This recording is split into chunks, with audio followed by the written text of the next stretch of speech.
El Ministerio Apostólico de Enseñanza y Predicación Rema Internacional presenta hoy al Reverendo Fernando García Sotomayor con la proclamación de las buenas nuevas de Dios para tu vida. El mensaje de ayer, el mensaje de hoy y el mensaje para la eternidad a los que tienen hambre y sed de la palabra de Dios. Un querigma de Dios para el que oiga, el que tiene oídos para oír. Escuche el dabar del Eterno a las naciones. Ahora es el tiempo para recibir el rema del Espíritu Santo a tu espíritu. Escuchemos con fe la memra del Señor para el alma. Segunda carta del apóstol Pablo a Timoteo, capítulo 3, versos 16 y 17. Leemos la palabra del Señor, en el nombre del Padre, y del Hijo, y del Espíritu Santo. Toda la Escritura es inspirada por Dios y útil. ¿Para qué? Dice, para enseñar, para redarguir, para corregir, para instruir en justicia. Verso 17. A fin de que el hombre de Dios, ¿cuántos hombres de Dios hay aquí? Amén. Dice, a fin de que el hombre de Dios sea ¿qué? Perfecto. Enteramente preparado para toda buena obra. Amén. Dios nos bendiga por su palabra. Vamos a orar. A los que toman nota, título de esta disertación: el Tanakh del Eterno. El Tanakh del Eterno. Oremos. Padre, gracias por tu palabra. Señor, bendecimos tu nombre una vez más. Y te rogamos, Señor, que tú nos des sabiduría, una mente entendida, una mente espiritual, para recibir tu palabra con gozo, con alegría, entenderla, Señor, y saber cuál es el propósito que tú tienes con nuestras vidas. Permite, Señor, que tu Espíritu siembre esta palabra en nuestro corazón, como aquel sembrador que siembra buena semilla en buena tierra y lleva fruto para la gloria de tu nombre. En Cristo Jesús, pueblo del Señor dice: amén. Puede tomar su lugar.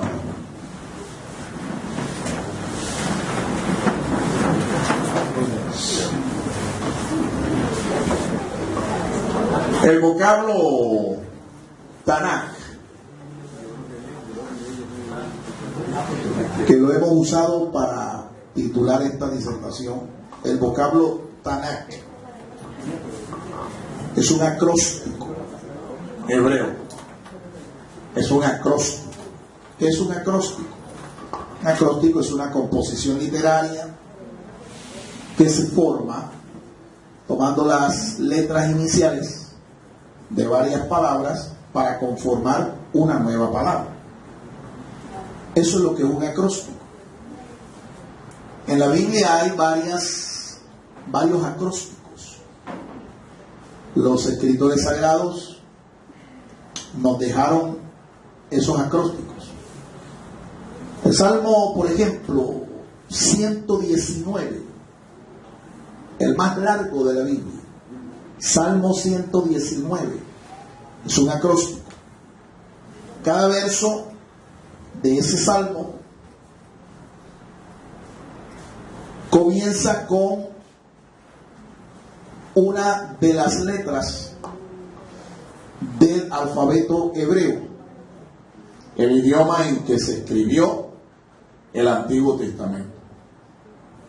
Los comentaristas bíblicos han dicho que es posible que haya sido el erudito Esdras, un sacerdote y escriba, erudito en las Escrituras, el que escribió ese acróstico, por inspiración obviamente del Espíritu Santo de Dios,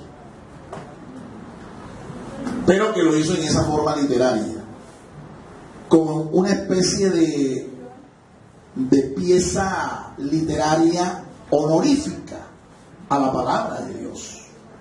Y ustedes ven que el Salmo 119, su tema principal es la palabra de Dios.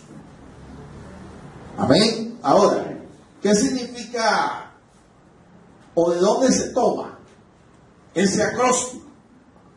Tanakh se toma de los tres principales grupos en que se clasificó el canon de las escrituras hebreas. Entienda, el canon de las escrituras del antiguo pacto, las escrituras hebreas, se clasificó en tres grandes grupos. El primer grupo se llama la Torá o ley de Moisés. Digan conmigo, Torá. La Torá. ¿Sí? Esos son los 5 primeros libros de la Biblia. El que nosotros llamamos el Pentateuco, los 5 libros de Moisés.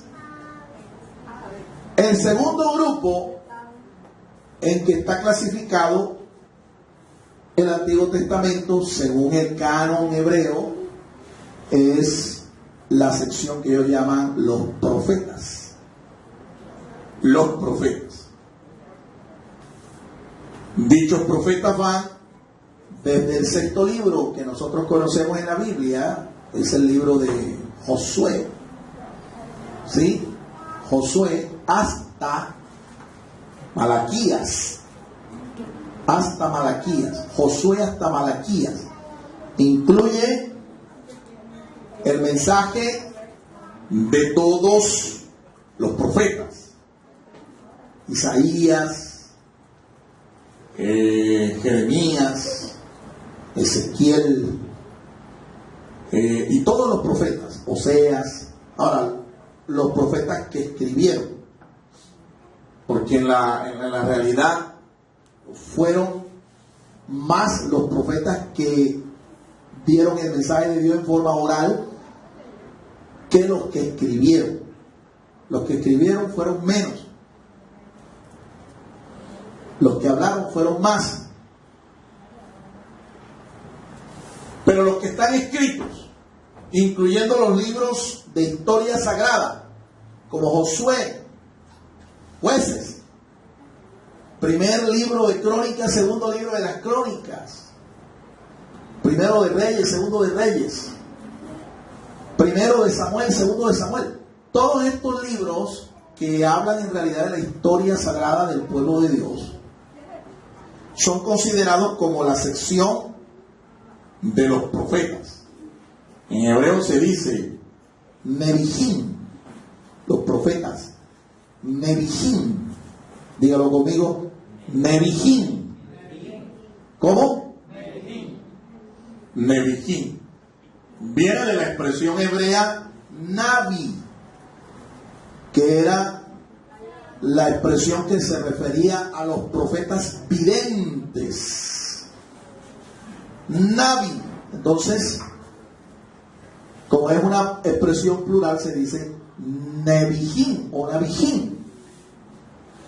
Esa es la segunda sección. Ahora, la palabra Torah que les dije, ¿con qué letra empieza? Con T. Vayan teniéndolo en cuenta. La palabra Nabijim o Nebijim, ¿con qué letra empieza? N. N. La tercera sección en la que se clasificó el canon de las escrituras hebreas es el llamado escritos a geografía o Ketubim. Y ahí están incluidos los salmos y todos los libros de carácter poético que en la Biblia nosotros tenemos. Salmos, los que hablan de la sabiduría, ¿ve? Cantar de los cantares, Proverbios, el libro de Job, el libro de Eclesiastés. Esos son los llamados escritos. Los llamados escritos. Se dice en hebreo que esa sección se llama el Ketubim. El Ketubim, los escritos. Hay una sección de ellos que llaman los rollos, los Megilot, son 5. Entre esos está considerado el libro de Ruth y Esther, ¿sí? Los Megilot 5, pero son parte de los escritos que dije que se llaman Ketubim. Ahora, ¿con qué letra empieza Ketubim? Con K.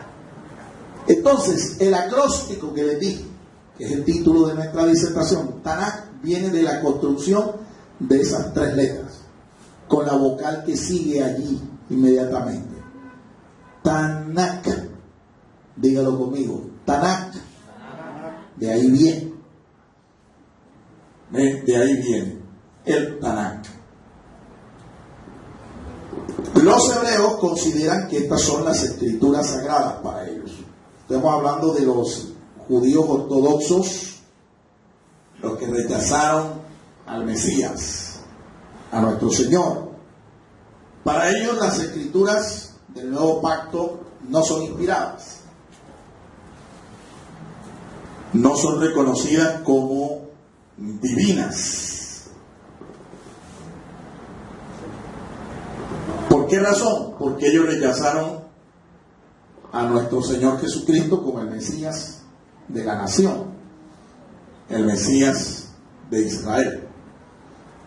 Pero para nosotros las escrituras son más que la Torá, los profetas y los escritos del antiguo pacto.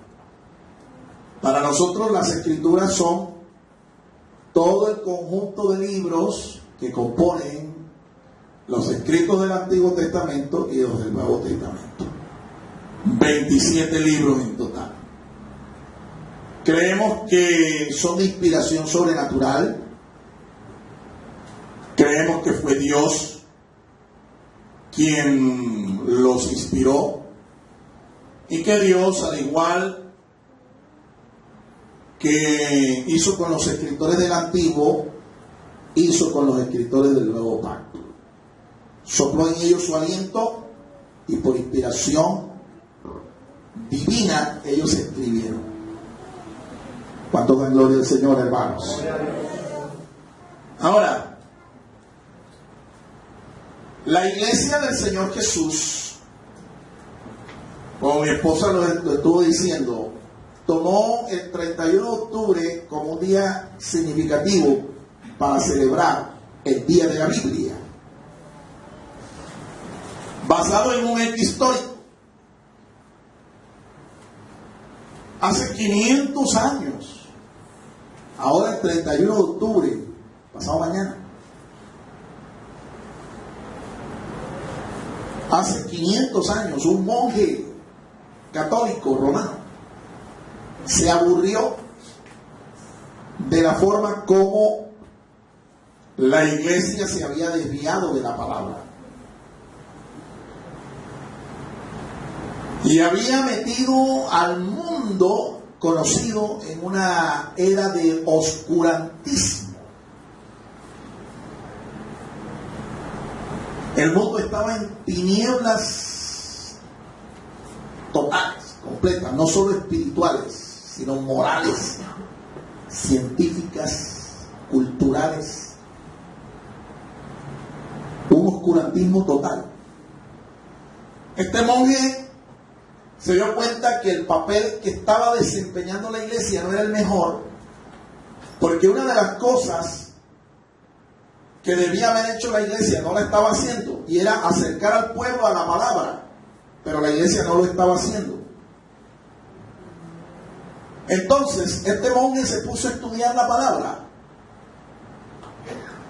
y sacó 95 conclusiones basado en el estudio de la carta de San Pablo a los romanos y a los gálatas.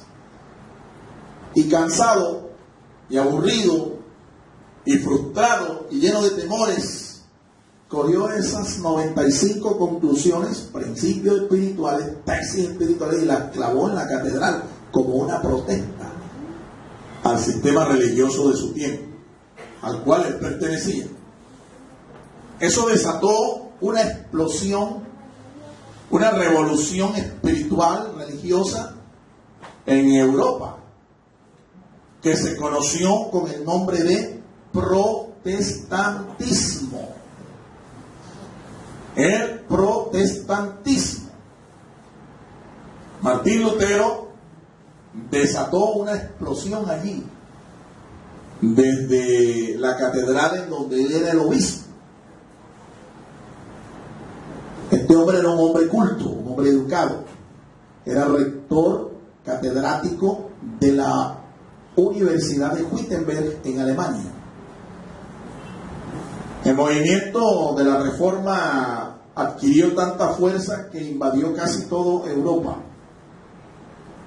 Tanto así que unos años después el catolicismo romano tuvo que convocar a un concilio para tratar de detener el avance de la reforma. Este 31 de octubre se van a cumplir 500 años de ese movimiento. Nació la iglesia luterana, nació la iglesia calvinista, presbiteriana, porque Martín Lutero también contagió con este mismo espíritu protestante a otros reformadores como Juan Calvino, Felipe Melanchthon y otros muchos más. Ese movimiento reformista impactó Europa. Trajo el nacimiento de nuevas iglesias, iglesias que se volvieron a la palabra de Dios. Pero como hemos venido predicando, como hemos venido enseñando, la iglesia en estos tiempos necesita más que una reforma, necesita avivamiento. Amén. Y esos avivamientos se consiguen cuando el pueblo se vuelve a la palabra de Dios, a la Biblia. Amén. Ese impacto duró apenas 2 siglos. Siglo XVII, siglo XVI, siglo XVII. Ya en el siglo XVIII la iglesia otra vez se había vuelto pagana, mundana, una iglesia secular, fría espiritualmente. Cuando nace el siglo XX, final del siglo XIX, comienzo del siglo XX, se da otro movimiento en la iglesia tradicional protestante. El Espíritu Santo comienza a derramarse en varios lugares del mundo y nace la iglesia pentecostal, la iglesia carismática, la iglesia del Espíritu Santo, a principios del siglo XX, finales del siglo XIX. Iglesias como esta y muchas otras más, en donde el Espíritu Santo ha tomado su lugar, en donde la palabra ha tomado su lugar, son las iglesias que prácticamente han permitido que la luz del Evangelio, la lámpara de Dios, no se apague. Iglesias que han promovido avivamientos espirituales. Iglesias que aún han trascendido, porque estamos hablando ya del siglo XXI. Nosotros estamos viviendo ya el siglo XXI. Y todavía el impacto de este movimiento pentecostal, este movimiento carismático, nos ha alcanzado. Todavía la onda expansiva ha llegado a nosotros, a nuestros días. ¿Cuánto dan gloria al Señor, hermanos? La buena noticia es que usted y yo pertenecemos a esa iglesia. Nosotros somos los auténticos carismáticos. Nosotros somos los auténticos pentecostales. Los que creemos en las manifestaciones permanentes del Espíritu Santo, dándole a la palabra de Dios el lugar que ella tiene, estableciendo un equilibrio entre el Espíritu y la palabra. Esta es la clave entonces de una verdadera reforma. La reforma no trasciende, pero los avivamientos que produce la palabra y el Espíritu Santo, eso sí trasciende. Esos son avivamientos. Y eso es por lo que estamos orando en nuestros días también. Para que la iglesia del Señor Jesucristo sea avivada. Amén. Porque viene juicio de Dios. Viene juicio de Dios. Y lo único que puede detener ese juicio es un avivamiento. Amén. Un avivamiento. Que el pueblo se arrepienta, se vuelva a Dios en espíritu y en verdad. Que la gente se vuelva a la palabra y entonces Dios tendrá misericordia. Alabado sea el nombre del Señor. ¿Cuánto dan gloria a Dios, hermano? Dale un aplauso al Señor, hermano. Nosotros creemos en ese Dios. Un Dios de juicio, pero también un Dios de misericordia. Las Escrituras entonces conforman, mi amado hermano, el pilar, uno de los pilares fundamentales de la fe cristiana. Las Sagradas Escrituras. Un pilar fundamental de la fe cristiana. Todo aquel que se vuelve a la palabra y le da a la palabra de Dios el lugar que ella merece, esta persona será fundamental en el reino de Dios.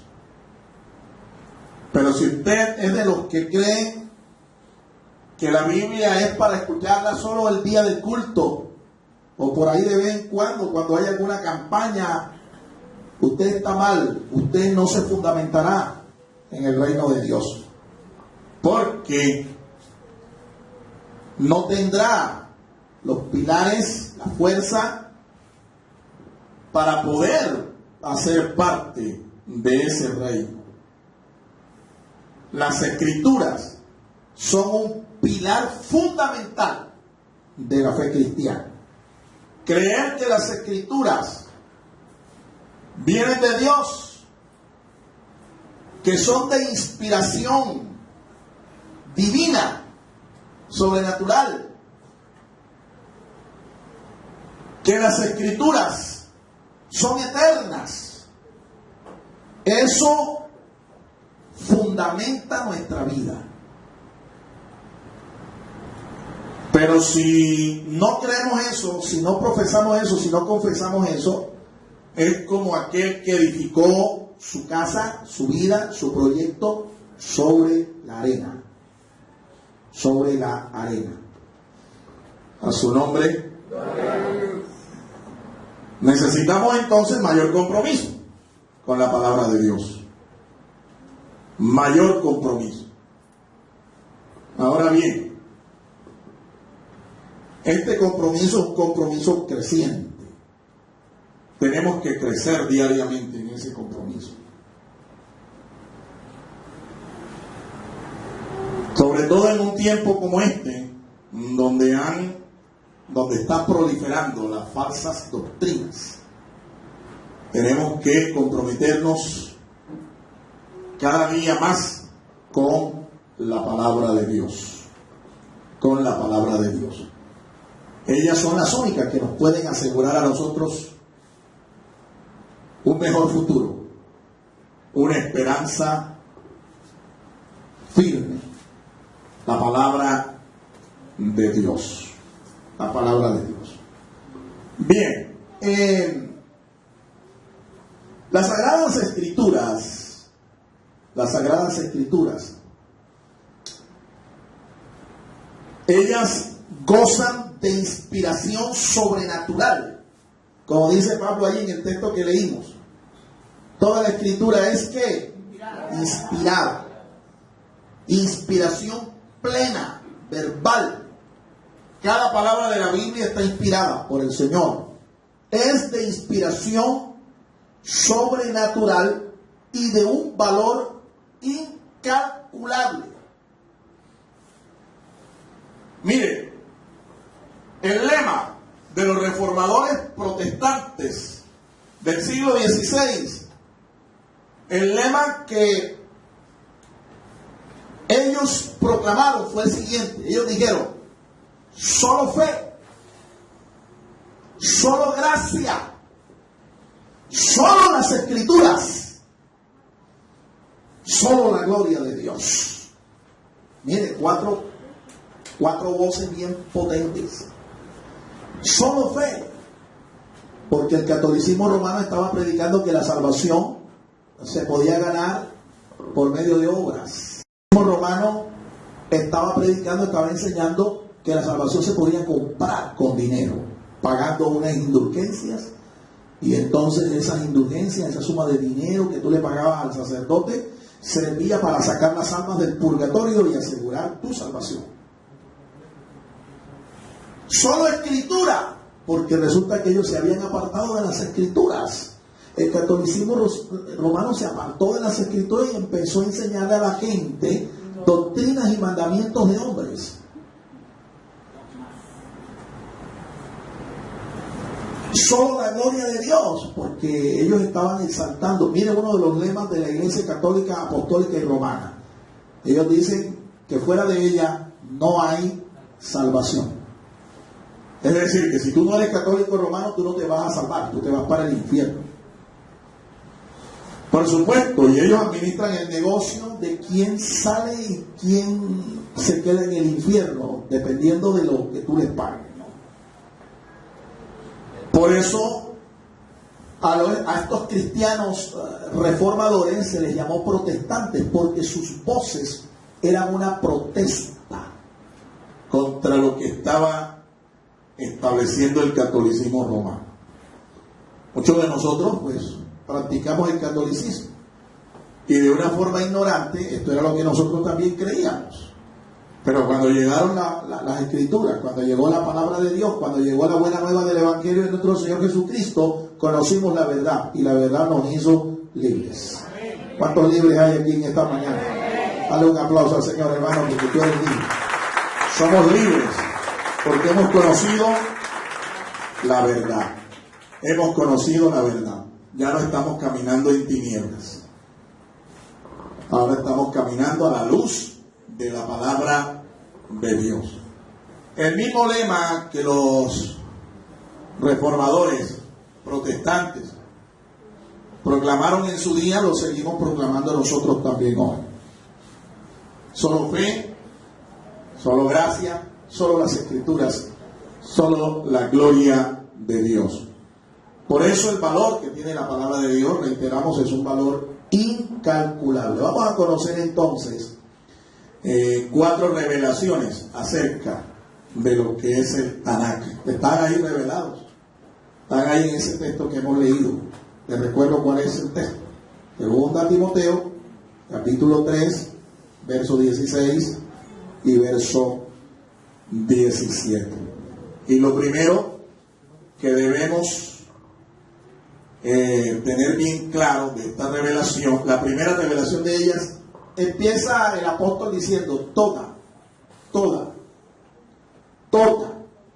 escúchame, toda. Pablo, cuando dice toda, está diciendo que las escrituras comprenden el antiguo y el nuevo pacto. El antiguo y el nuevo pacto. Pablo considera que lo que él está escribiendo, esa carta, que son llamadas cartas pastorales, es también del mismo valor espiritual, que tienen la misma autoridad que tienen el resto de las escrituras. ¿A qué escritura se estaba refiriendo Pablo cuando dice toda la escritura? Toda. Recuerden, en ese momento ellos no tenían todavía los escritos del nuevo pacto. Todavía no se había escrito todo el nuevo pacto. Apenas lo que ellos tenían eran las escrituras del antiguo. Pero Pablo, cuando dice toda, está incluyendo lo que él está escribiendo. Y nosotros sabemos que también debe incluirse los escritos de Juan, los escritos de Pedro y los demás escritos que encontramos en el Nuevo Pacto, los 27 libros del Nuevo Pacto.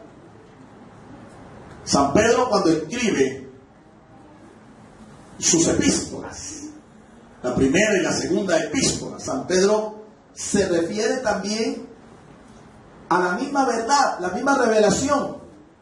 Él dice que ninguna profecía de las Escrituras vino por voluntad humana, sino que los santos hombres de Dios hablaron siendo inspirados por el Espíritu Santo.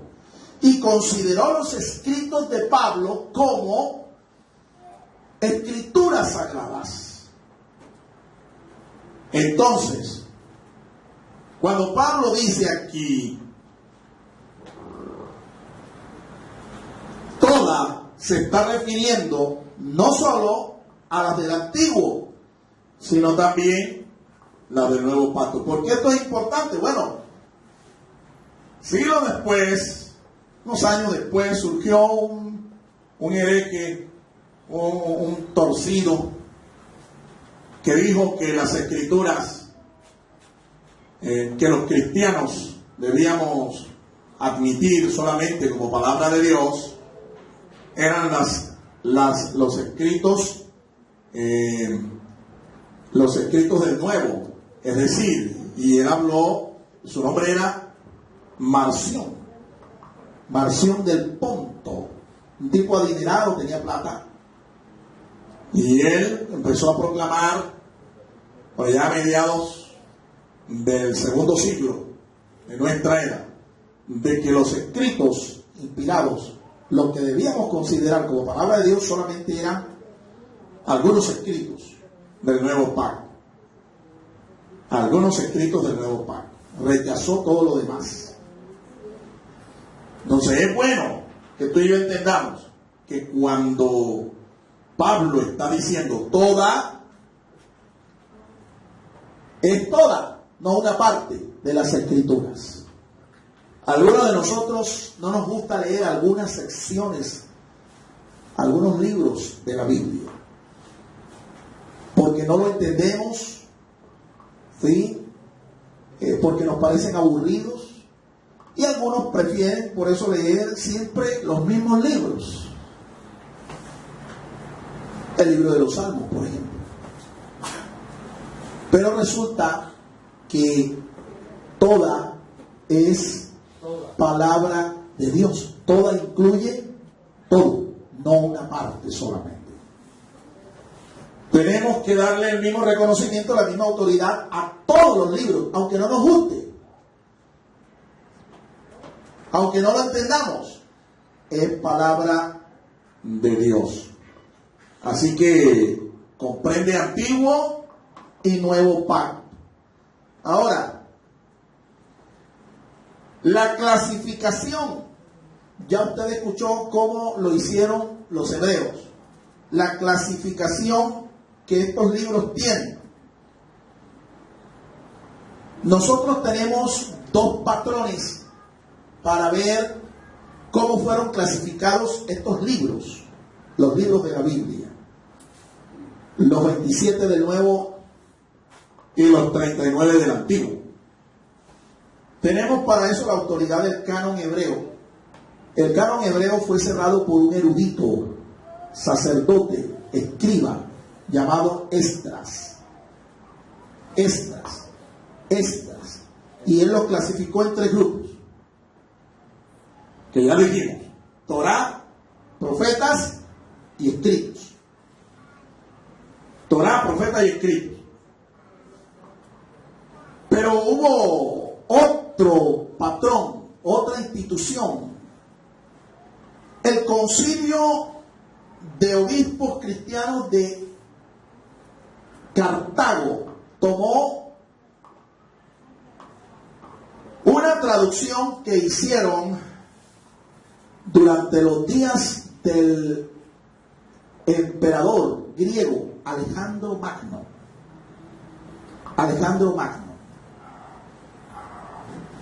El imperio de Alejandro Magno, su papá y él mandaron a traducir las escrituras hebreas al griego. Y a esa traducción se le conoció con el nombre de Septuaginta, la versión de los 70. Una traducción de las escrituras hebreas al griego, Alejandro Magno y toda su cultura amaban las letras, el conocimiento literario. Por eso toma las escrituras hebreas y las trata de asimilar a su cultura. Esta gente dividió los escritos de una manera diferente. Dividió las escrituras de una manera diferente. Ellos le llamaron el Pentateuco, los libros de los orígenes, Pentateuco. Le llamaron libros históricos al resto de las escrituras, libros históricos. Y le llamaron a las otras dos secciones, los profetas y los escritos poéticos, los libros poéticos, poéticos y sapiensales. Una división diferente, basada en estas dos instituciones. El canon de los hebreos fue cronológico, es dividido cronológicamente. Por eso, el primer libro del canon hebreo no es el Génesis. El primer libro del canon hebreo es el libro de Job, patriarca Job. Y el último libro no es Malaquías, como nosotros lo tenemos en nuestras traducciones modernas. El último libro del canon hebreo es segundo libro de las Crónicas. Segundo libro de las Crónicas. Su división fue cronológica. En cambio, la división que hizo la Septuaginta es temática. Por eso está esa distinción, esa diferencia. ¿Sí? Entonces, ojo con esa clasificación, porque cuando usted comienza a estudiar la Biblia, usted debe tener presente no solo la cronología, sino, es decir, el tiempo, sino también los temas que comprenden cada uno de estas instituciones, estas formas de clasificar las escrituras. Ahora, dice San Pablo, toda la escritura. Aquí hablamos entonces del nombre que recibe los escritos sagrados. El nombre que recibe originalmente fue de escrituras. Escrituras, para referirse a los escritos sagrados de la fe. Escrituras. Y Jesús la llamó así. Cuando se refirió a la palabra de Dios, le dijo a los fariseos, a los judíos de su tiempo, le dijo, escudriñad las ¿qué? Las escrituras. Escudriñad las escrituras. Pablo también usa la misma forma. Él dice, toda la escritura. San Pedro, cuando se refiere también a los escritos sagrados de su fe, él habla de las demás escrituras. Esa fue la forma original de llamar a la palabra de Dios. Luego asumió el nombre de Biblia. Biblia. La Biblia. ¿Qué es la Biblia? Realmente es una colección de libros. Pero este nombre que lo asumen los cristianos y lo dan son los cristianos a la palabra de Dios, realmente no está hablando de un libro, sino de una colección de libros. ¿Cuántos? Bueno, ya lo sabemos. Fueron canonizados 39 por Esdras en el canon hebreo y 27 por el Concilio de Cartago en el siglo IV. Así que suman una colección de 39 y 27, 66 libros. Eso es la Biblia. Una colección de ¿cuántos libros? 66 libros. ¿Cuál se está leyendo usted ahora mismo? Bueno, es importante porque tenemos el llamado de parte del Señor de ocuparnos de la lectura de la palabra de Dios. ¿Cuánto da gloria al Señor, hermanos? Para nosotros, los creyentes, los cristianos de hoy, las escrituras, la Biblia es sencillamente la palabra de Dios. La palabra de Dios. Esta palabra de Dios recibe varios nombres. Los hebreos le llaman el Dabar del Eterno. En arameo se dice la memra del Señor.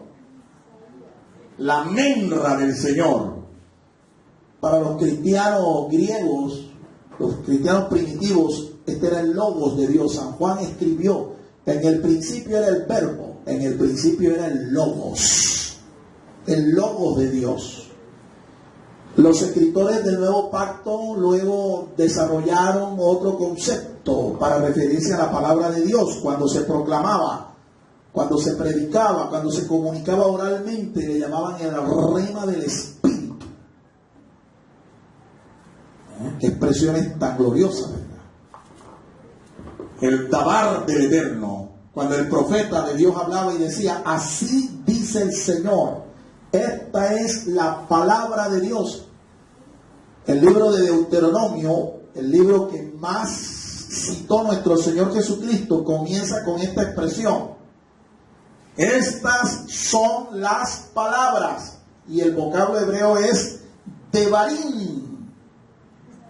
La expresión plural de Dabar. Dabar es palabra, pero Devarim es las palabras. Gloriosas expresiones para referirse a la palabra de Dios. La memra del Señor, la memra del Eterno, así se dice en arameo. Cuando el pueblo volvió de la cautividad babilónica y se establecieron allí bajo el protectorado del dominio de los medo-persas, las escrituras fueron prácticamente olvidadas y el pueblo empezó a hablar un idioma diferente del hebreo. Empezaron a hablar arameo.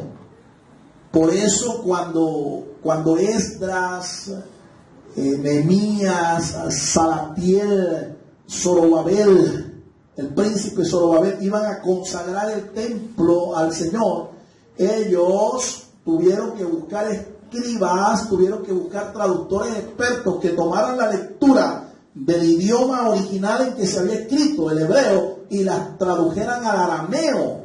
Nehemías 8:8 dice eso. El pueblo entendía la palabra porque había gente allí que le ponía el sentido, traducía del hebreo al arameo. ¿Qué era lo que traducían? Ellos le llamaban la memra del Eterno, la palabra de Dios. Logos, un concepto griego que San Juan dice allá en el Evangelio, capítulo 1, el verso 1, el principio era el verbo era con Dios y el verbo era Dios. Ese mismo concepto lo traslada a su escrito del libro de Apocalipsis para referirse al Señor como el verbo de Dios. Apocalipsis 19:10. Él tiene un nombre, dice, y el nombre es el Logos, el verbo de Dios. Porque nuestro Señor es la encarnación de esta palabra. La palabra escrita que tú tienes allí, ese Logos escrito, ese rema que estamos predicando, esa memra del Señor que ellos escucharon allá en los días de la restauración de los medo-persas, el Dabar del Eterno es la encarnación del Señor. El Señor Jesús es la palabra viviente, Él es la Torah viviente, Él es la palabra viva, la palabra encarnada. Alabado sea el nombre del Señor. Dale un aplauso a nuestro Rey, hermano. Aleluya.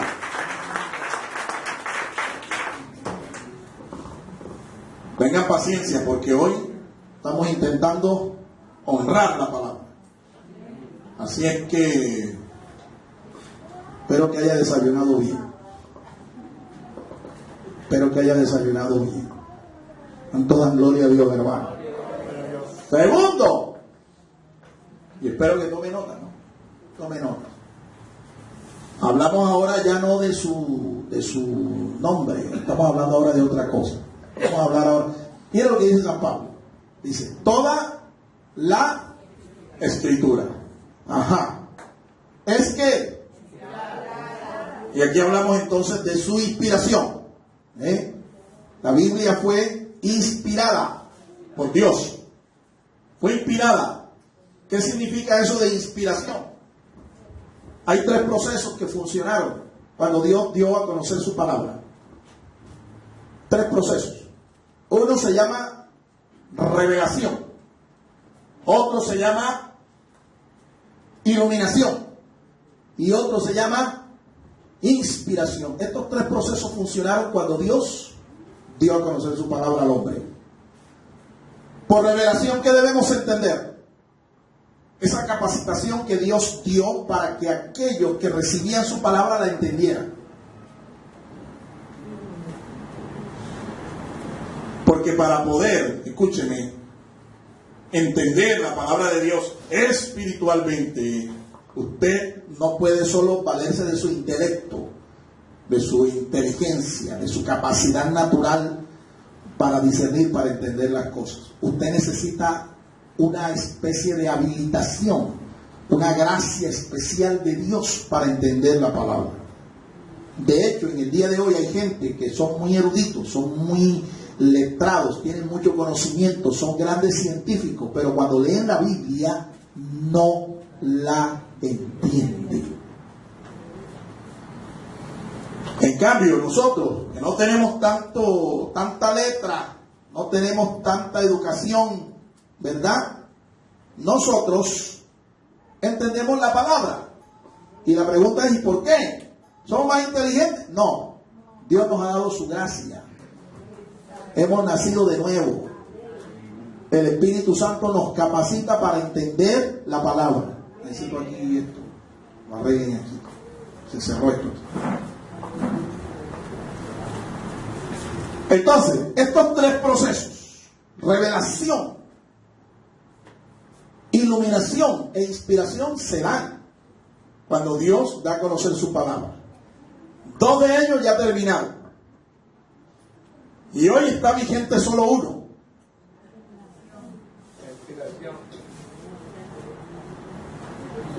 ¿Cuáles son los 3 procesos? Revelación, que ya les dije lo que significa. Ahora, por inspiración, ¿qué entendemos? El soplo, el aliento de Dios. Ellos hablaron siendo soplados, siendo inspirados. Dios fue quien les colocó en la mente y en el corazón cada palabra, cada verbo, cada expresión que ellos tenían que escribir. A eso se le llama inspiración plena, verbal, de las Escrituras.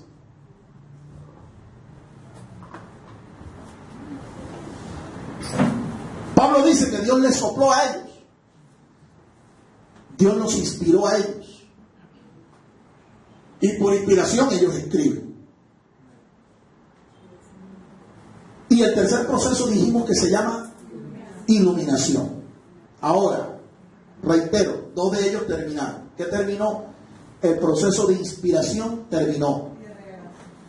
El proceso de revelación terminó. ¿Qué es lo que está vigente ahora? La iluminación. Hoy el Espíritu Santo nos ilumina cada vez que leemos un texto de la Biblia para entenderlo espiritualmente, para acomodar lo espiritual a lo espiritual. Eso se llama iluminación. Hay mucha gente por allí que por falta de conocimiento, por falta de estudio, ellos de repente son iluminados por un pasaje de la Escritura, el Espíritu Santo obra en ellos, y resulta que salen diciendo cosas como estas. ¿Cómo le parece, pastor, que Dios me reveló? Dios me reveló. ¿Y qué te reveló, hijo?